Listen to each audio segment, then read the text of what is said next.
quería consultar si al final ya tiene definido si va a ser solamente escrito o va a haber una instancia oral. Bueno, en este caso el final a lo mejor es diferente, pero en este caso vas ya por motivos míos, por mis tiempos y por lo que significa. En este caso y aparte porque me conozco en la oralidad, no sé decir, bueno, es una pregunta, sabe, no sabe, y listo, como hacen otra, porque ya tomaron derecho comercial tomaron, otras colegas de la cátedra tomaron y les tomó escrito y les tomaron oral y una pregunta y fíjense que la mitad de lo que tomaron, los que rindieron y aprobaron el escrito,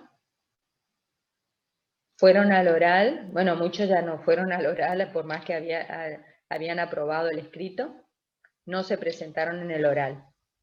Y de los que estoy refiriéndome comerciales. Y de los que se presentaron al oral, habiendo aprobado el escrito, casi la mitad salió mal igual.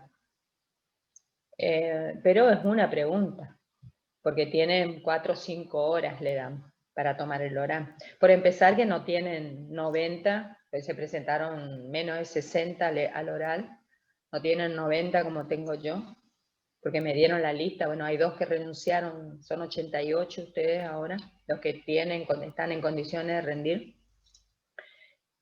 Y además porque yo de una le voy a pasar a otra pregunta y cuando me dé cuenta no voy a tomar ni a la mitad y se me fue la hora, todas las horas. Yo tomo el día completo generalmente el examen. Cuando es presencial, a mí me gusta la oralidad, pero yo me tomo todo el día. Me quedo en la facultad y van pasando, de acuerdo a los que van teniendo horario y tiempo, van pasando por el oral mío. Así que, bueno, ya tendremos oportunidad de tomar el oral en el final. Ahora yo no estoy en condiciones, por el tiempo con los que estoy jugando, no estoy en condiciones de tomarle muchas horas. Pero sí, el escrito no va a ser 10 preguntas como el año pasado generalmente lo hice, sino van a ser 20 preguntas, va a valer 0,50 cada uno y van a tener el tiempo justo, es decir, no van a tener más de 30 minutos para contestar las 20 preguntas. Tendrán entre 25 o 30 minutos, ya voy a ver. Y lo que sí, por supuesto, van a ser preguntas objetivas, verdadero, falso y múltiples opciones. Así que, pero van a ser 20 preguntas, eso sí. Cosa de que, bueno, además, como el tipo del examen no se presta, son más conceptuales, es decir, no admite desarrollo ni teorización, es marcar lo que corresponda, entonces uno lo que tiene que saber es tipo conceptual, ¿no? Así que eso les facilita mucho, me complica a mí para preguntar, pero le facilita a ustedes al momento de responder. Y bueno, bueno, ya que preguntaron, estaba por decir a lo último de la clase, pero vamos a entrar en la clase que viene, el martes 4. Ingresamos a las 9 todos los que están en condiciones y los que quieren rendir, por supuesto, el que no quiere rendir, no ingresa si no quiere. Ingresamos al Zoom todos y a las 9, supongamos 9:15 va a estar habilitado el examen. Y ahí, desde ese momento van a tener los 25, 30 minutos, ya voy a ver porque yo practico con mi examen cuánto tiempo requiere. Entonces, entre 25 y 30 minutos va a ser. Y van a ingresar al examen y una vez que termina el tiempo, por supuesto, ya no pueden, se les corta, no pueden, tienen que mandar el examen. Así que, pero primero vamos a venir al Zoom y bueno, y después del examen, supongamos que sea hasta las 9:45, 9:40, nos tomamos 15 minutos, ya voy a ver 10, 15 minutos de recreo y regresamos al Zoom porque vamos a seguir con la clase y ahí ya va a estar determinada, es decir, ya van a estar los resultados, ya van a saber quién va al recuperatorio o quién no. Y el recuperatorio es la siguiente clase, como ya saben ahí, en la siguiente clase va a ser el recuperatorio y bajo el mismo sistema. ¿Está? ¿Entendieron? ¿Alguna pregunta? Sí, profesor. Creo que se entendió. Sí, se entendió, profe. doctora. Bueno, muy bien. Bueno, entonces, el capital, con respecto a la diferencia, bueno, seguimos con nuestra unidad 6. El capital suscripto y el capital integrado. El capital suscripto es el capital comprometido. Es el capital que en el acto constitutivo, si fuera por acto único, ¿se acuerdan? El acto único, en el mismo acto es simultáneo al acto constitutivo la suscripción de todo el capital de la sociedad. Es decir, todo el capital social, todas las acciones como parte alícuota de ese capital social, como esas participaciones sociales, porque es la representación de la acción, la representación de la participación social, que le otorga derechos como socio al titular de esas acciones, es decir, al accionista. Entonces, en el mismo acto constitutivo, si fuera por acto único, en el mismo acto ya todo el capital social está suscripto, está comprometido, ya todas esas acciones ya tienen nombre y apellido de acuerdo a lo que aportaron o se comprometen a aportar a la sociedad. ¿Sí? Y el capital integrado es el efectivizado, el que se efectivizó en el acto constitutivo, que en este caso, en este tipo de sociedad, en la sociedad anónima, están obligados a integrar, a efectivizar un 25% del capital social. Es decir, un 25% de lo que han determinado como capital y que está representado o figura en esa cifra abstracta, intangible, que parece en principio invariable, pero que vamos a ver que se puede variar o se debe variar en los supuestos previstos por la ley. Entonces, ese capital, el 25%, supongamos 1 millón de pesos, el capital social es una anónima pequeña, una anónima que el capital mínimo para esta sociedad es 100.000 pesos. Ahora, supongamos que ellos deciden que su capital va a ser de 1 millón de pesos, lo que debe estar integrado, coincide en ese acto constitutivo, es 250.000 pesos, como mínimo, ese monto. El resto tienen hasta 2 años, pero es el tiempo que ellos disponen en el contrato social o en el estatuto, que puede ser hasta 2 años, pero puede ser 1 año, puede ser 1 año y medio, puede ser 6 meses. Generalmente establecen como la ley 2 años para integrar el resto. Ahora, entonces, ese es el capital integrado y todo el capital está comprometido o suscripto a nombre de estos socios llamados en sus socios fundadores porque integran y porque es el plantel de socios que participan en ese acto constitutivo de la sociedad. Pero también, como vimos en la clase anterior, la ley trae un procedimiento de la constitución por suscripción pública.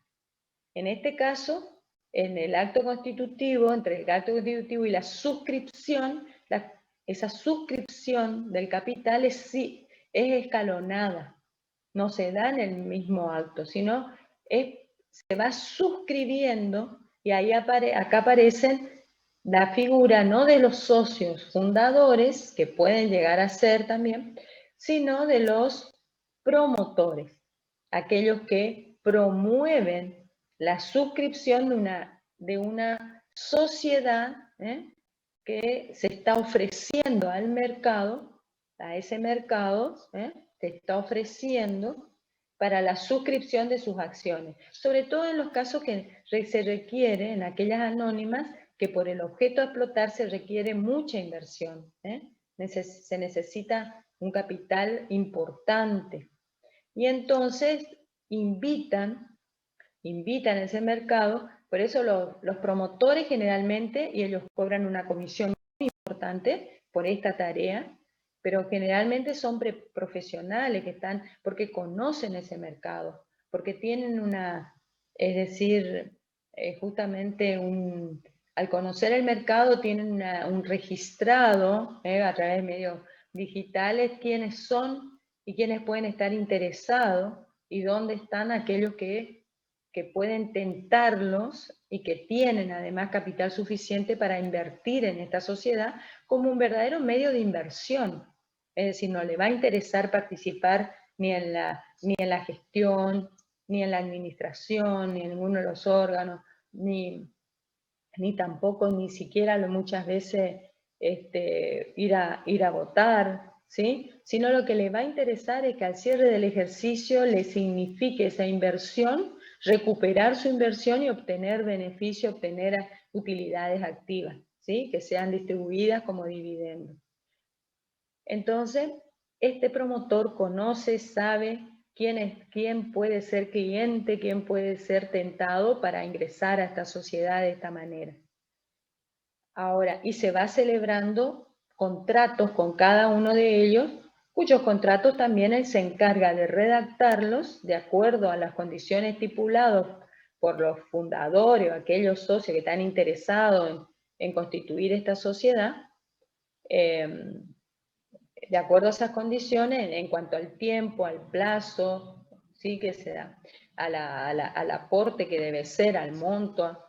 Ahora, si no, dentro de ese periodo no logran tentar, no logran interesado, entonces esos contratos se deben resolver, van cayendo, si se resuelven hay que devolver el capital con lo ya aportado, con los intereses que correspondan, y además los promotores tienen derecho también a cobrar su comisión, aunque fracase esta suscripción pública. Por lo tanto, es un proceso engorroso y ustedes ven el proceso del procedimiento de la ley y además también es costoso, por eso se utiliza poco. Pero, bueno, está el procedimiento en la ley. ¿Qué pueden aportar? En este caso, la ley habla de bienes susceptibles de ejecución forzada, tanto en esta como en la SRL, como también para el comanditario, la comandita por acciones, que ya vamos a ver después de anónima, la comandita por acciones.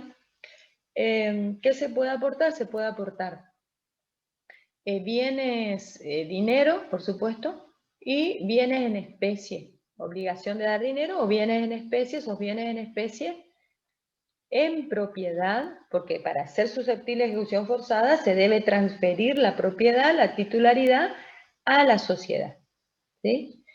Esa transferencia, si fueran bienes registrables, requiere una registración provisoria, previa y provisoria, a nombre de la sociedad que está en formación, para luego constituirse en una transferencia o inscripción definitiva, ¿sí? Esos bienes deben ser inventariados, porque no se olviden que los bienes en especie se integran totalmente, eso es para todas las sociedades, los bienes en especie, su integración es total en el acto constitutivo. ¿Cómo se demuestra eso al momento de la inscripción? A partir de la realización de un inventario, una descripción detallada y pormenorizada de cada uno de los bienes en especie que transfiere el socio a la sociedad, que aporta a la sociedad, con el valor individual, el valor y la evaluación, y dependiendo de cada tipo social, los requisitos para esa evaluación. No se olviden que en este caso, en la sociedad anónima, y también para los aportes de bienes en las sociedades de la encomandita por acciones para los socios comanditarios, le pide que si tuviera un valor corriente en plaza, puede ser por el valor de plaza, y puede ser por perito, pero siempre y cuando la autoridad de contralor, llámese Inspección General de Justicia, Inspección de Personas Jurídicas o Persona Jurídica, depende de cada jurisdicción, que debe controlar a esta sociedad previa a la inscripción definitiva, el control estatal externo que vimos, ¿no? Esa fiscalización administrativa, y debe aprobar esas evaluaciones. Debe aprobar esa evaluación. Por lo tanto, le va a pedir, le va a requerir, generalmente le requiere, informes de oficinas, de organismos oficiales, informes de registros públicos, ¿sí? O tasadores oficiales, no cualquier perito tasador o privado, sino tasadores oficiales, pero le va a requerir generalmente esos antecedentes, ¿sí? Porque debe aprobar la evaluación de esos bienes. Entonces, eso es lo que se puede aportar, porque esos bienes, una vez que pertenecen a la sociedad, o el dinero mismo es susceptible de que lo ejecute, de que el tercero lo pueda, no solo embargar, ese tercero, el acreedor social, sino también lo pueda ejecutar para cobrarse sus deudas. Y como acá los socios responden limitadamente, y ya ese bien aportaron, pero no puede ir sobre los bienes personales de los socios, porque ahí limita a la integración del capital que suscriben. Es decir, limitan hasta lo que falta integrar. Más allá ya no responden, ¿sí? Si del 1.000.000 integraron 250.000, entonces los socios van a responder por lo que faltó integrar entre todos los socios, ¿sí? Pero más allá de esos 750.000 que falta integrar, no van a responder, ¿sí? Así haya integrado uno todo y el otro no, es decir, van a responder por lo que falta integrar, ¿sí? ¿Entienden esto? Pero no más de ahí. Con sus bienes personales no van a responder más. Limitan a la integración del capital que suscribieron los socios, todos los socios. Entonces lo que falta integrar, efectivizar, hasta ahí ellos saben que tienen que responder. Más allá de eso no, dejan a salvo el resto, su patrimonio personal. Es por eso que cuando son bienes susceptibles de ejecución, que el tercero pueda cobrar su deuda de bienes, de algún bien, y que pueda no solo embargar ese bien, o prendarlo, depende de la naturaleza del bien, de algún tipo, sino que también pueda ejecutarlo. Después vamos a la suscripción preferente. Eso de reserva, eso vamos a ver si podemos llegar y aumento y disminución. Si llegamos al final lo damos, y si no, dejamos. Pero vamos al tema de suscripción preferente, ¿sí? ¿En qué consiste esta suscripción preferente? El artículo 194 de la ley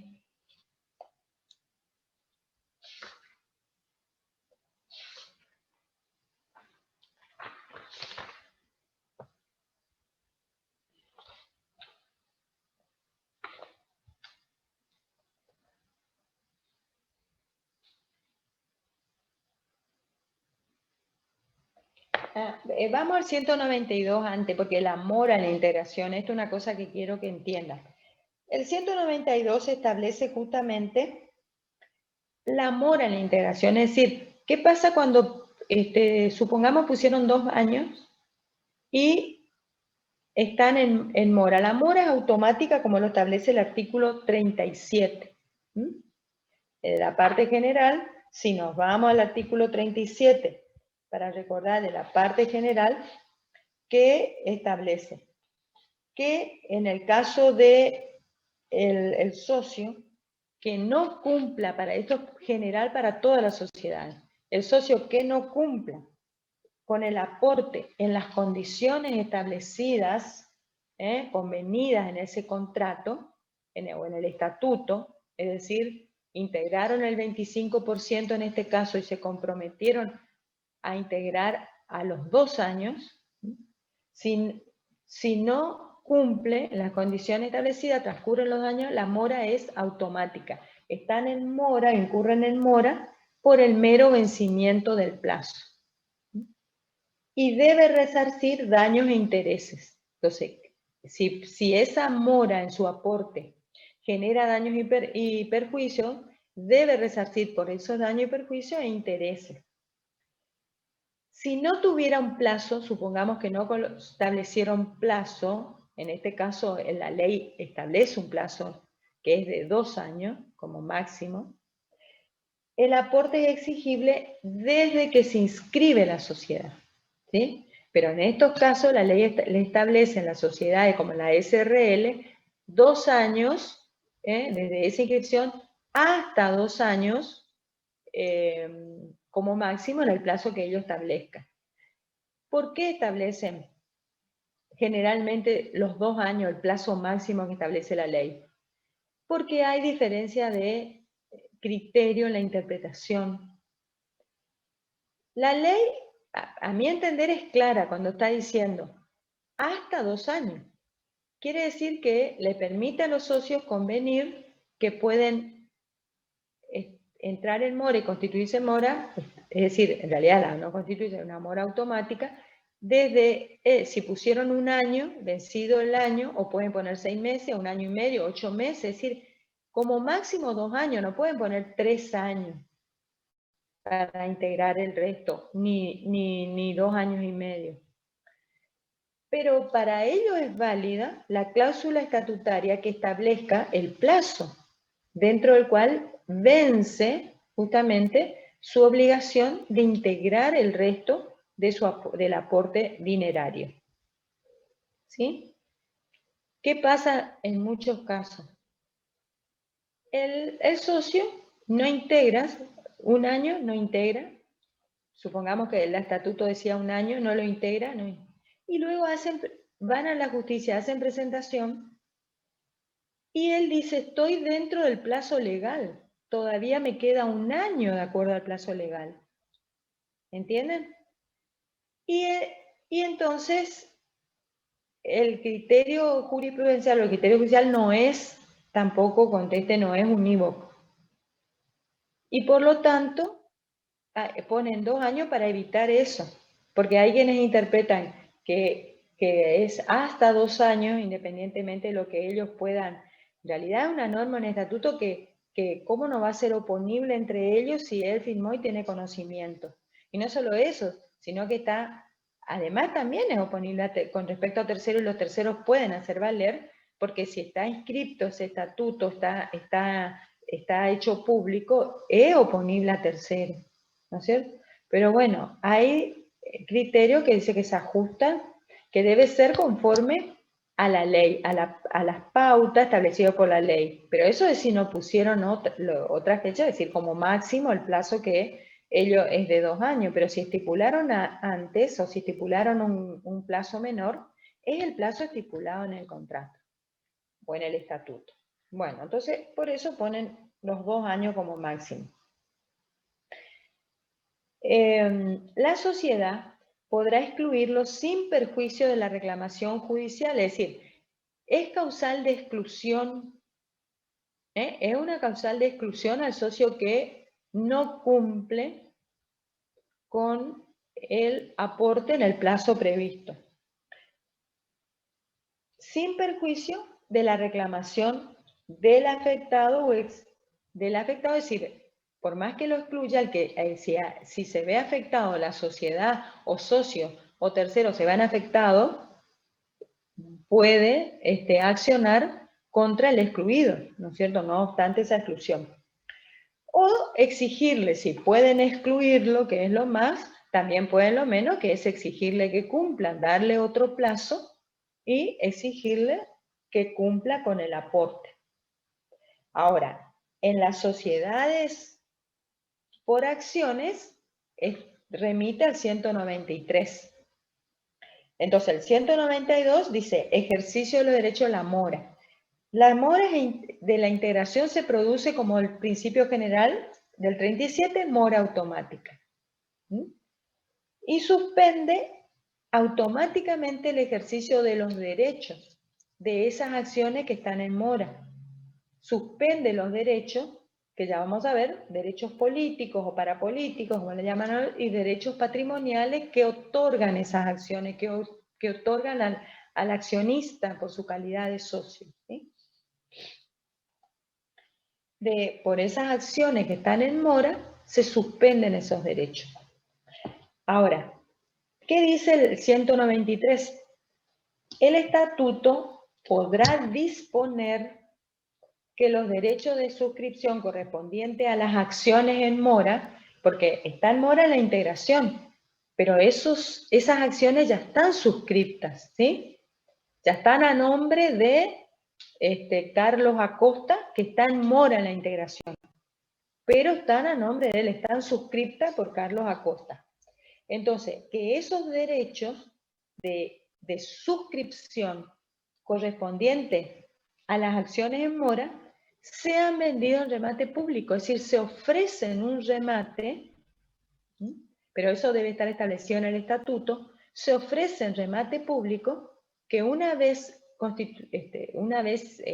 producida la mora, vencido el plazo estipulado y cuando él está en mora, esas acciones que están suscriptas pero no integradas, estando en mora el accionista, el que suscribió, pueden ser los derechos que otorgan esas acciones ofrecidas en el remate público o se venden en remate público, y si ellas cotizan en bolsa, es decir, en una sociedad anónima abierta que cotiza en bolsa, si esas acciones cotizan en bolsa, entonces pueden ser ofrecidas en ese mercado de valores por un agente de bolsa.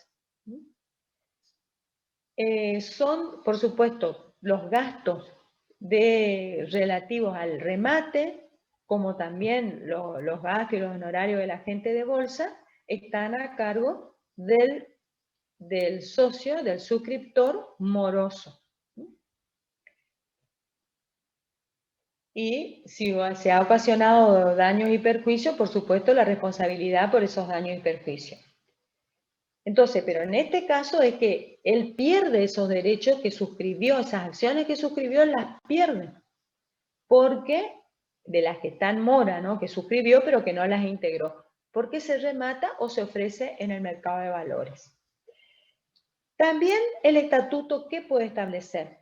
Podrá establecer que produce la caducidad de sus derechos. Y entonces que estas acciones que no se integró, que están suscritas pero que no se integró, caducan y caducan los derechos que ellas otorgan. En este caso, previamente hay que intimarle al socio moroso, en esa integración, es decir, al socio moroso, al suscriptor que no integró, que en un plazo no mayor de 30 días, ellos establecen, generalmente eso ya se establece en el estatuto, o se establece en el reglamento, se utiliza en el reglamento qué plazo le van a dar, ¿no? Entonces, pero no más de 30 días, se le intima nuevamente en ese plazo para que suscriba, y si no, para que integre las acciones que suscribió, y si no las integra, pierde las sumas abonadas. Pierde directamente porque caducan esas acciones, y si las integró en parte, es decir, pierde la suma que abonó, que integró. Sin perjuicio de ello, la sociedad podrá optar por darle otro plazo. ¿Vieron? Siempre hay la posibilidad de que, a pesar de lo que haya convenido en el estatuto, le dé otro plazo. Que no caduquen esas acciones suscriptas pero no integradas, ni tampoco que se remate, sino le dan otro plazo para para que abone. La sociedad podrá optar por el cumplimiento del contrato de suscripción. Le dan un plazo otro plazo para que cumpla con el contrato de suscripción. ¿Está? Eso es en particular con respecto al capital accionario, es decir, en una anónima. Mientras tanto, mientras esté en mora, suspende los derechos por esas acciones, los derechos que se otorgan, tanto políticos Ya vamos a ver ahora como los derechos patrimoniales. ¿Está? Ahora, ¿qué pasa con la suscripción preferente? Estas acciones, dice la primera parte, el primer párrafo del artículo 194, las acciones ordinarias, sean de voto simple o voto plural, otorga al titular el derecho preferente a las suscripciones de nuevas acciones. Las acciones, vamos a ver después las clases de acciones. Las acciones ordinarias significa que no tiene una preferencia patrimonial. ¿Qué quiere decir? Que esa acción le da, de acuerdo al valor de la acción, los dividendos que le corresponden, ¿no es cierto? Los dividendos o esa distribución en forma de dividendos de las utilidades activas, si hay utilidades activas al final del ejercicio. Entonces, le corresponde directamente lo que ordinariamente, normalmente le corresponde por cada acción, ¿sí?, que suscribió y que integró esa distribución de dividendos. Mientras que las preferencias, las acciones con preferencia patrimonial, es decir, las que no son ordinarias, sino que tienen una preferencia patrimonial, le otorga, además de lo que le corresponde por cada acción en la distribución de dividendos, esos beneficios, dividendos que le corresponde, le puede otorgar una preferencia. Por ejemplo, puede ser un plus, una diferencia, porque esa acción tiene una preferencia patrimonial. También le puedo otorgar que esa acción, por ejemplo, por más que al cierre del ejercicio, supongamos, no hay utilidades activas para distribuir como dividendos en un ejercicio, y por lo tanto no haya que distribuir o no se pueda distribuir porque la sociedad en ese ejercicio tuvo pérdidas y esas pérdidas insumen dentro de lo que establece la ley, insumen el capital social o parte, 50% del capital social y las reservas, ¿está? Entonces, en ese caso tampoco, por más que aparezca en el balance como ganancias, pero como hay pérdidas que insumieron ese porcentaje que establece la ley, que significan justamente ese porcentaje del capital y las reservas, entonces no les permite distribuir dividendos, porque eso hay que capitalizar, fortalecer la sociedad, capitalizarla en ese caso. Entonces, puede tener el derecho, por ser su acción con preferencia, esa preferencia puede significar que le reserven las ganancias para el siguiente ejercicio. Es decir, que en el siguiente ejercicio, si hay ganancias y se distribuyen las ganancias, se le considere también del ejercicio anterior. ¿Está? Es decir, son preferencias que se le puede reservar o que se puede otorgar a ciertos accionistas. Muchas veces, ¿por qué ocurre esto? ¿Por qué en la sociedad se utiliza este tipo de preferencia patrimonial, ¿sí? Con respecto se diferencia entre las ordinarias y estas con preferencia patrimonial. Porque muchas veces es como una forma de consolar, diríamos que, a aquellos socios que, por ejemplo, los socios fundadores se reservan la administración de la sociedad, ¿sí? Y se reservan y se quieren también reservar las mayorías en la toma de decisiones, en las resoluciones sociales. Entonces, a estas acciones con preferencia patrimonial se le otorga a otros accionistas, ¿sí?, que no quieren que participen de la administración o que no quieren que voten, que en las resoluciones sociales, y se le priva de voto. porque esta acción con preferencia patrimonial generalmente están privadas de voto. Es decir, no tienen derecho político, no tienen voto. ¿Entienden? Muchas veces las sociedades, aunque no crean que son las grandes, muchas veces las sociedades cerradas, las que no cotizan en bolsa y además de familia, ocurre esto. Porque en una que cotiza en bolsa es poco probable que esto sea, ¿no? Entonces, ocurre esto, es decir, los hermanos, los paters de familia, por ejemplo, si son 3, se reservan ellos la administración y también se reservan las mayorías para obtener, al votar y decidir en las asambleas y ellos tener la mayoría, y a los descendientes o a las generaciones que vienen, son sociedades de familia, los traen a la familia, es decir, les otorgan acciones, les convencen o los consuelan con esta preferencia patrimonial, pero no le dan voto. ¿Sí?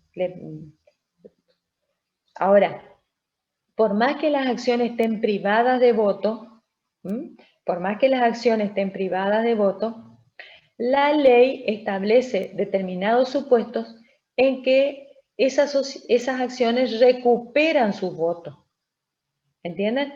Que las acciones tienen un voto, es decir, las acciones generalmente cada acción da derecho a un voto. Pero también tenemos las acciones con voto plural o privilegio en el voto o de voto plural. Esas acciones pueden tener hasta 5 votos, hasta 5 por acción.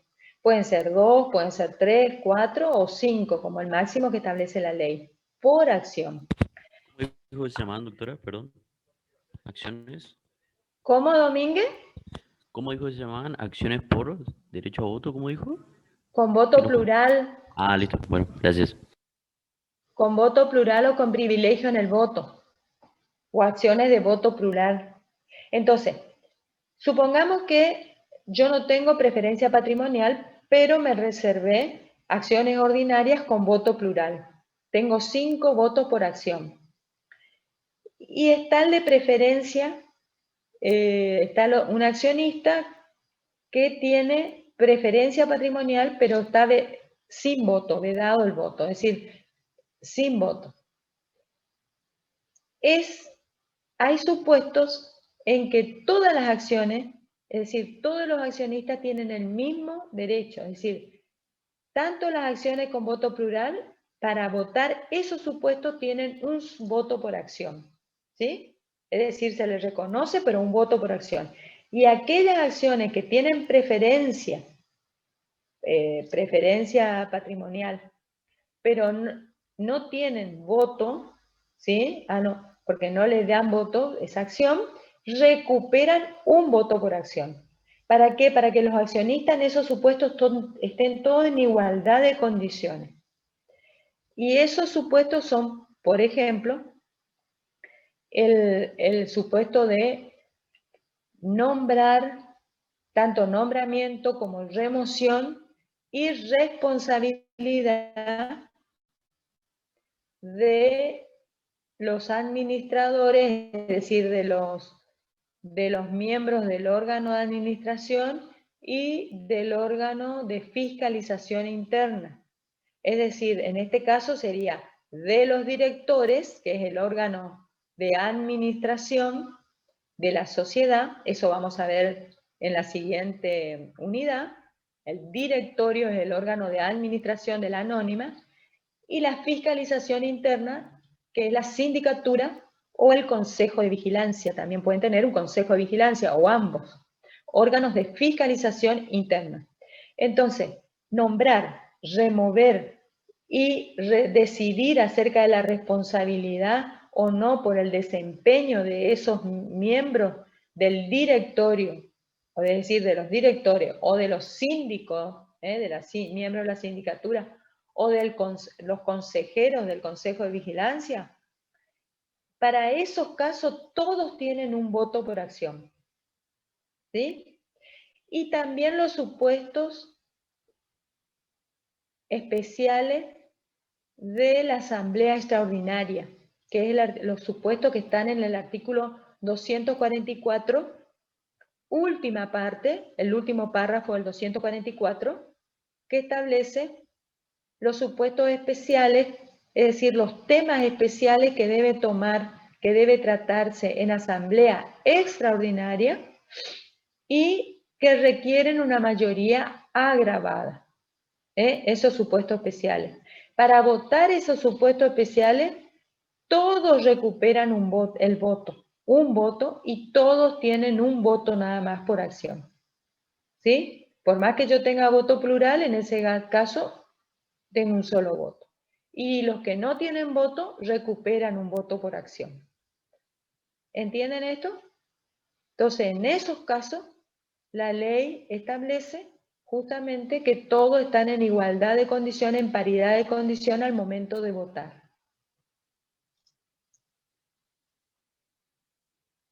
No obstante, en otros supuestos se respeta lo que se establece en el estatuto. Si hay acciones con voto plural, reconoce el voto plural, ¿no es cierto? Y si hay acciones con preferencia patrimonial y sin voto, no vota, pero se le debe reconocer esa preferencia patrimonial, de acuerdo a lo que ellos pactaron en el estatuto. Son los supuestos en que la ley equipara y dice, no, acá estamos todos en igualdad de condición. ¿Está esto? ¿Entendieron? Bueno, cuando la sociedad decide, supongamos, aumentar capital social, para aumentar capital social significa que se debe emitir, ¿no es cierto?, nuevas acciones. O significa incrementar las acciones, porque si la acción es la parte alícuota del capital social, es decir, cada una de las partes de igual valor en que se divide el capital social, y es la representación de los derechos y facultades que tiene el accionista, el socio en una anónima, ¿sí?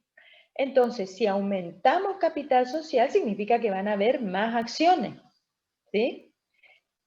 Entonces, es una sociedad que ya está constituida, donde todo su capital ya está suscripto, ¿no? Y que luego decide aumentar capital. Es decir, ya está el plantel de socios, con acciones ya integradas y también suscriptas, dependiendo de en qué tiempo se dieron para suscribir y si están dentro del periodo o no, para integrar, perdón, y deciden aumentar. Si se aumenta ese capital social y se emite esas nuevas acciones, los socios, el plantel de socios, aquellos que ya han suscripto de la sociedad con el capital antes del aumento, tienen derecho preferente, que es la preferencia en la suscripción de las acciones. ¿Qué quiere decir? Que la sociedad no le puede ofrecer a terceros directamente, sino que los primeros que tienen derecho, si quieren, a suscribir, porque es la facultad, el derecho de preferencia que tienen ellos, de suscribir esas nuevas acciones, ¿sí? ¿Y en qué proporción? En la misma proporción de las acciones que ya tienen suscriptas. Quiere decir, porque si mi capital es, supongamos, este es mi capital, ¿no es cierto? Yo tengo el 100% de este capital suscripto. Acá está, suscribió Juan, Pedro, Pablo y María, los 4 socios, ¿sí? Supongamos un cuarto del capital cada socio en partes iguales. Ellos tienen suscripta y supongamos que hasta integraron ya todas las acciones, todo el capital. Suscripto e integrado todo el capital. Si deciden aumentar, y acá le agregan, era 1 millón y aumentar 1 millón más, ¿sí? Van a emitir acciones o tendrán aumento de capital por 1 millón más. Entonces, Juan, Pedro, Pablo y María tienen el derecho de preferencia de suscribir estas nuevas acciones, la preferencia a la suscripción, por lo menos por un 25% de estas nuevas acciones, que es lo que cada uno tiene del capital vigente, ¿sí? ¿Entendieron esto? del capital de la sociedad. Si aumentan y van a emitir acciones por, supongamos, 1 millón de pesos más, 1 millón más, entonces cada uno de ellos, del plantel de socios, tiene la preferencia en la suscripción por el porcentaje en que ya tienen suscripto, ¿sí? Como mínimo. Esto es para asegurarle que ante este aumento, porque no es lo mismo tener el 25% de 1 millón, que si yo no suscribo por lo menos un 25% del nuevo millón, ¿sí? De ese aumento, porque no puedo o porque no quiero, mi participación en el nuevo, en todo el capital, con la incorporación del nuevo capital, va a ser menor, ¿sí? Porque yo me quedé con un 25% de 1 millón, cuando ahora tenemos 2 millones, ¿sí? ¿Entienden eso? Entonces, cada accionista tiene el derecho tiene la preferencia en la suscripción de las nuevas. Ahora, si hay accionistas que no quieren suscribir o no pueden suscribir esas nuevas acciones, en el mismo, eso es para mantener la misma participación que tenían hasta entonces en el capital social. Sigan teniendo por lo menos la misma participación. Ahora, si no quieren o no pueden suscribir, entonces ahí sí, pero también los otros tienen derecho a suscribir con preferencia, ¿sí? Los otros accionistas. La parte que le correspondía a este accionista que no puede hacerlo, ¿sí? Entonces tienen derecho a suscribir. Cuando uno no lo haga y yo supongamos, o María pueda suscribir lo de Juan, porque Juan no puede, son Juan, Pedro, Pablo. Entre ellos suscriben nuevamente, pero Juan no puede suscribir lo que le corresponde, ese 25 de las nuevas acciones. Entonces decide María hacerlo, porque ella quiere. Entonces ahí está ejerciendo un derecho que se llama derecho de acrecer, porque aumenta en su participación en el capital social. ¿Entienden? Es el derecho de acrecer. También puede decirse, no, el compromiso de la sociedad es el mismo porcentaje de lo que tienen suscripto, es decir, el 25%. Si Juan no pudo suscribir o no suscribió por el nuevo capital ese 25%, ellos pueden decidir, o la sociedad pudo haber plasmado, que se ofrecerá a terceros, ¿sí? ¿Entienden eso? Puede sí, porque la ley lo que establece el mínimo es que el derecho de preferencia en el mismo porcentaje para mantenerle en la misma participación del capital social, aunque se aumente el capital social, ¿sí? Pero de ahí en más ellos pueden estipular con respecto a si no pueden, si uno de ellos no suscribe, que lo haga otro accionista ya que forma parte del plantel, o ofrecerlos a terceros, ¿sí? Doctora, ¿sí? ¿y si los 3 restantes quieren la suscripción del que no quiere, del que no puede o no quiere? Y también ellos pueden pactar que se distribuyen el porcentaje en terceras partes cada uno, para mantener el plantel de socios. Eso es proteger a los socios y una manera de mantener ese plantel también de socios. Pero la ley habla de la preferencia patrimonial porque le asegura al accionista que siga teniendo la misma participación que tuvo al momento de constituirse, que no va a quedar en una condición disminuida con respecto a los otros o con respecto a terceros. ¿Está? Pero ese es el derecho de preferencia, de la suscripción preferente. Ahora, las acciones ordinarias, sean de voto simple o de voto plural, otorgan al titular el derecho ya sean votos, yo tenga un voto por acción o hasta 5 votos por acción, otorgan al titular de ese derecho, a su titular de cualquiera de las acciones, el derecho preferente a la suscripción de estas nuevas acciones de la misma clase en proporción a las que posean. Ahí sí, al adquirir tiene que ser de la misma clase, en proporción, es decir, ordinaria, con voto simple o con voto plural. En la misma clase en proporción a las que posean. Excepto en el caso 216, último párrafo. Vamos a leer, que no me acuerdo qué dice el 216. El 216 habla de las acciones ordinarias. Cada acción ordinaria que no tiene preferencia patrimonial, esa es la acción ordinaria, como ya les dije. Esta acción ordinaria que no tiene preferencia patrimonial, es decir, que le da el derecho a las ganancias o a la distribución de dividendos sin preferencia, ¿sí? Sino ordinariamente lo que le corresponde a esa acción, y da derecho a un voto. Puede crear el estatuto clase que le reconozca hasta 5 votos, que es la de voto privilegiado, por acción ordinaria. El privilegio en el voto es incompatible con la preferencia patrimonial. Es decir, si yo tengo preferencia patrimonial, no puedo tener voto plural. Generalmente no tengo voto, o un voto por acción, pero no puedo, y si tengo voto plural, no puedo tener por esa misma acción preferencia patrimonial. Es un privilegio o el otro, no puedo tener ambos por la misma acción.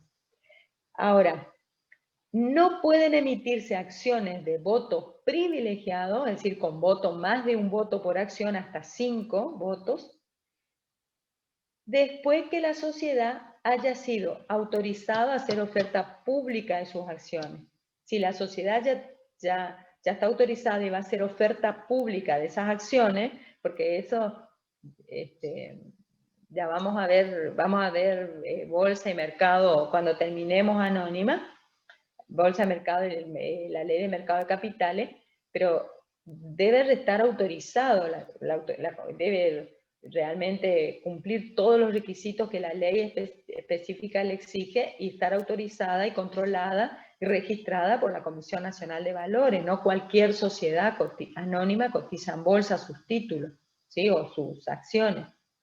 Entonces, no pueden emitirse acciones de voto privilegiado después que ya obtuvo la autorización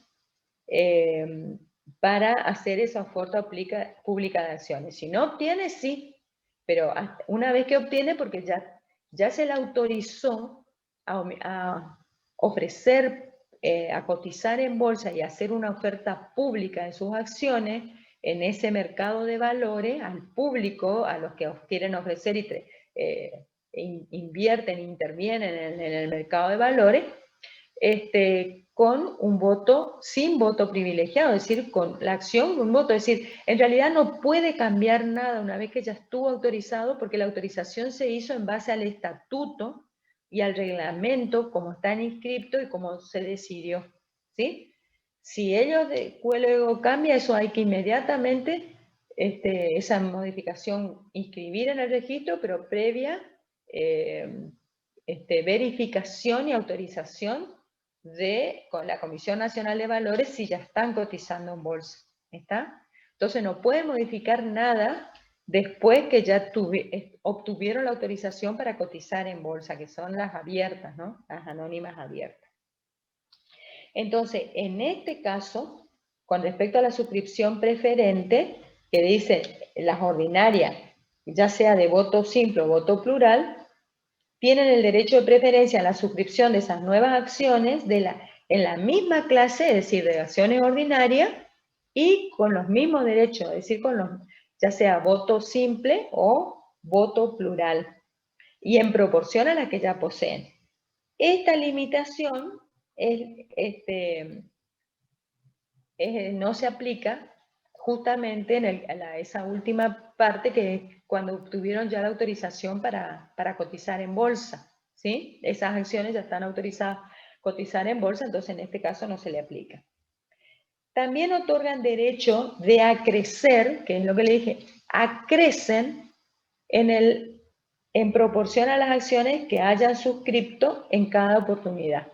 Si uno de los accionistas no ejerce este derecho de preferencia en la suscripción de nuevas acciones, los otros pueden, ejercen su derecho sobre el porcentaje que tenían y luego acrecen, porque pueden suscribir las acciones que quedaron libres, es decir, que no fueron suscriptas por aquel accionista que le hubiera correspondido en ese porcentaje. ¿Está? Entonces ese es el derecho de acrecer, de aumentar en su participación. María va a pasar de tener un cuarto, ¿sí?, de un 25% a tener un 25 más, es decir, un 50% de la participación en ese capital. ¿Entienden? Un porcentaje más. O depende de lo que hayan adquirido. Cuando con la conformidad de las distintas clases de acciones, expresada en la forma establecida en el artículo 250, no se mantenga la proporcionalidad entre ellas, sus titulares se consideran integrantes de una sola clase para el ejercicio del derecho de preferencia. Es decir, por más que no se mantengan, porque se emiten distintas clases de acciones, y no se mantenga esa proporcionalidad entre ellas, los titulares de esas acciones se va a considerar el efecto de poder aplicar este 194 integrantes de una sola clase de acción. Y van a suscribir como si fueran una sola clase de acción. ¿Está? Para que todos estén en pie de igualdad. La sociedad hará el ofrecimiento de accionista mediante avisos por 3 días en el diario. Cuando decide, es decir, aumentar, debe la sociedad hacer saber a los accionistas para que puedan ejercer este derecho de preferencia en la suscripción de nuevas acciones. Para eso se debe publicar un edicto en el boletín oficial o en el diario de publicaciones legales de la jurisdicción, en el boletín oficial, y durante 3 días, y también en un diario de mayor circulación en toda la República, pero siempre y cuando se tratare de las sociedades, de cualquiera de los supuestos de las sociedades del 299. Cualquiera de esos supuestos también en un diario de mayor circulación. Porque si están cotizando en bolsa o en cualquiera de los supuestos, también en un diario de mayor circulación. Si es la cerrada, basta con que sean edictos, que es en el boletín oficial o en el diario Publicaciones Legales de la jurisdicción. Los accionistas tienen el derecho de ejercer esa opción de suscripción preferente dentro de los 30 días de la última publicación, salvo que el estatuto establezca un plazo mayor. No puede ser menor, puede ser mayor, pero si el estatuto nada dice, la ley establece máximo 30 días desde la última notificación, desde el día siguiente a la última notificación. Si hacen oferta pública, las abiertas, que son las que hacen oferta pública, se podrá reducir este plazo hasta un mínimo de 10 días, pero por la asamblea extraordinaria. Es decir, no la ordinaria, sino la asamblea extraordinaria, que tiene un quórum diferente y que tiene mayoría, porque esta es una mayoría agravada para esto, entonces podrá reducir el plazo, ¿sí?, si hace oferta pública de sus acciones. También tendrán derecho preferente a la suscripción de debentures convertibles en acciones. El último punto de la ley de esta unidad, que si no llegaba lo vamos a ver después, pero bueno, ¿qué es un debenture? ¿Qué es una obligación negociable? Son otros títulos, no acciones, no representativas del capital, pero son títulos que puede emitir la sociedad, la sociedad anónima. Y son títulos que pueden cotizarse también, títulos privados que pueden cotizarse en un mercado de valores, en la bolsa o un mercado de valores, ¿sí? Los debentures en realidad son títulos de crédito. La acción es un título de participación en el capital social. Como si se equipara a los títulos, ¿sí? Porque hay una gran disputa acerca de realmente qué es la acción. En realidad la acción se le aplica al régimen de los títulos valores, pero la mayoría doctrina interpreta que no es un título, ¿sí? Sino es la participación del socio en una sociedad accionaria, del accionista, es la participación del socio en esa sociedad, en este caso anónima, con los derechos que esa participación le otorga, ¿sí? Nada más que a esa participación que está representada en acciones, como la parte alícuota del capital social, se le aplica el régimen de los títulos valores que ustedes habrán visto ya en empresa, ¿no es cierto?, en derecho empresario. Se le aplica ese régimen de los títulos valores. Dentro de ese régimen de los títulos valores no es cualquier título, no es un título de crédito, sino es un título, porque la sociedad, el socio no es acreedor de la sociedad, sino que es un título de participación societaria, que le otorga los derechos propios como socio, participante, integrante y socio de una sociedad, en este caso sociedad anónima, ¿sí? Los mismos derechos que tiene el socio comanditario de la encomandita por acciones, porque también su capital es accionario, tiene acciones, ¿sí? El socio comanditario de la encomandita por acciones. Entonces, esa participación, pero supletoriamente se le aplica, además del régimen especial sobre acciones que tenemos en la ley, que es un régimen especial, se le aplica supletoriamente el régimen de títulos valores. No significa que sea la sociedad, la acción, un título valor. Dentro de esos títulos valores, el que más se apresta, es decir, aquel régimen que sería aplicable es no el de los títulos de crédito, no el del título representativo de mercaderías, ni de derechos, sino es un título de participación en la sociedad. El posicionamiento que tiene ese socio, ese accionista, en virtud de las acciones que tiene y de la calidad de los derechos que le otorga esa acción en esa sociedad. La participación que tiene en esa sociedad. Ahora, estos otros títulos, los debentures y las obligaciones negociables, sí son títulos de crédito. La obligación negocial tiene su propia ley, mientras que los debentures están regulados en la Ley de Sociedades, en la Ley General de Sociedades, a partir del artículo, esperen, 300, los debentures en la sección octava, a partir del artículo 325.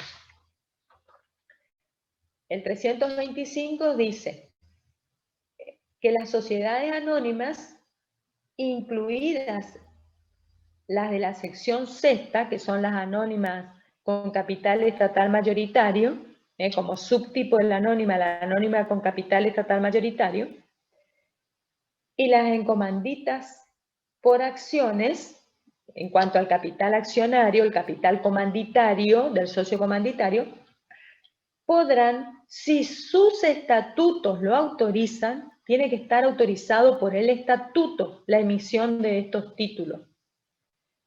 Contraer empréstito en forma pública o privada mediante la emisión de debentures. ¿Entienden? Eso sí es un título de crédito, porque para no incorporar nuevos accionistas y aumentando el capital e incorporar nuevos accionistas, necesitan inversión, entonces traen inversiones de afuera, es decir, externos a la sociedad, siempre que el estatuto lo permita, y emiten estos títulos de crédito. El titular de un debenture o el titular de una obligación negociable es un acreedor de la sociedad, ¿sí? Que ha invertido, pero no como accionista, sino que le ha invertido a la sociedad, por eso podrán contraer empréstito, es decir, préstamos que le dan a la sociedad y son titulares o adquieren estos títulos, debentures u obligaciones negociables también, títulos de crédito. Cotizan en bolsa, si así se establece, el régimen puede establecer que ellos coticen en bolsa. También pueden cotizar en moneda nacional como también en dólar, en moneda extranjera. Y además, si así lo establece, los debentures o las obligaciones negociables que la sociedad ha emitido, si así se establece, pueden ser convertibles en acciones. ¿Qué quiere decir? Que este titular, el acreedor, el que ha, en virtud de ese préstamo que le dio a la sociedad, ese tercero, él tiene derecho a que se le devuelva, por supuesto, el capital que prestó a la sociedad, más los intereses. Y tienen ese título de crédito como comprobante y como garantía de ese préstamo, ¿no? Ahora, a medida que le van devolviendo, puede determinarse que un porcentaje de esos títulos, ya sea debentures u obligaciones negociables, sean convertibles en acciones.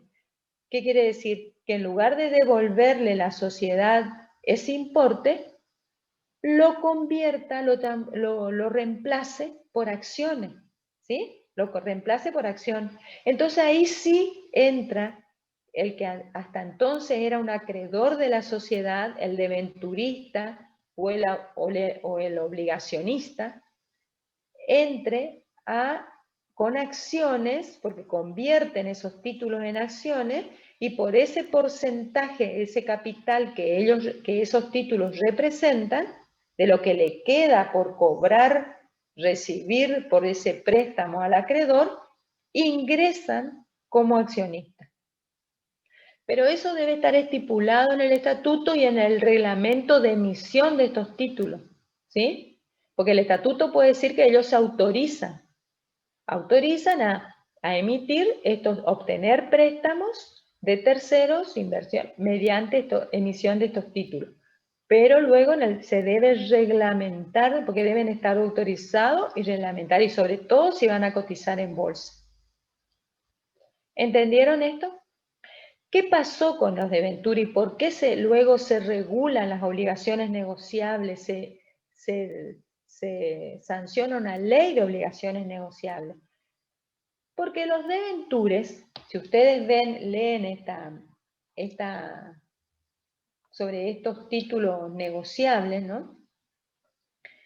En la ley es bastante engorroso, es caro, y además los deventuristas, que también ellos, el grupo de deventuristas de la sociedad que son acreedores, se reúnen, pueden hasta decidir, constituyen lo que se llama la asamblea de deventuristas, votan, controlan a la sociedad, porque no se olviden que el patrimonio de la sociedad y cómo la sociedad vaya cumpliendo su actividad, él va a depender y va a garantizar de que ellos puedan cobrarse esos títulos, puedan cobrarse ese préstamo, ¿no es cierto? Y que finalmente, si tienen que ejecutar estos títulos, tengan garantía suficiente, ¿no? La sociedad tenga. Entonces, si ellos ven que la administración y que la sociedad no está haciendo bien la gestión, y que están teniendo pérdidas, en esos ejercicios, ellos pueden pedir informes, ellos pueden revisar los libros para ver esta gestión, y hasta pueden pedir la intervención e intervenir la administración, es decir, el directorio de la sociedad. Pueden pedir e intervenir y hasta nombrarse alguno de ellos, pedir como interventor de la sociedad. ¿Entienden esto? Y es por eso que los debentures se usaron poco. No todo puede ser, porque en cualquier momento estos acreedores que no cobraban podían intervenir en la sociedad sin ser accionistas, es decir, intervenir en la sociedad, la administración de la sociedad. Entonces, más adelante se sancionó la ley de obligaciones negociables, que en cuanto a la naturaleza también son títulos negociables, títulos de crédito, donde los obligacionistas tienen facultades y los mismos derechos si lo otorga. También son convertibles en acciones si así se ha determinado. Pueden cotizar en bolsa, en los mercados, y también pueden cotizar en moneda extranjera. Pero lo que ocurre es que los obligacionistas, si bien tienen también importantes facultades, no pueden intervenir, salvo demostración, y tienen que hacer todo el proceso judicial, el procedimiento judicial de intervención como medida cautelar, ¿no? Y demostrar y presentar, como vimos en la clase anterior, cuando vimos sociedades de personas, la intervención judicial, la intervención a la administración, ¿sí? Entonces pueden intervenir, pero no bajo ese proceso directo de intervención que tiene y que le daba a los deventuristas, que le da la ley. Entonces, es por eso justamente que se utilizan más obligaciones negociables y se emitió esta ley, se sancionó esta ley, que las de los deventures. ¿Ustedes este tema lo dieron en empresa? Doctora. ¿Sí? No, ni ahí. No, doctora. No, doctora, no dimos. Ah, bueno. No, doctora.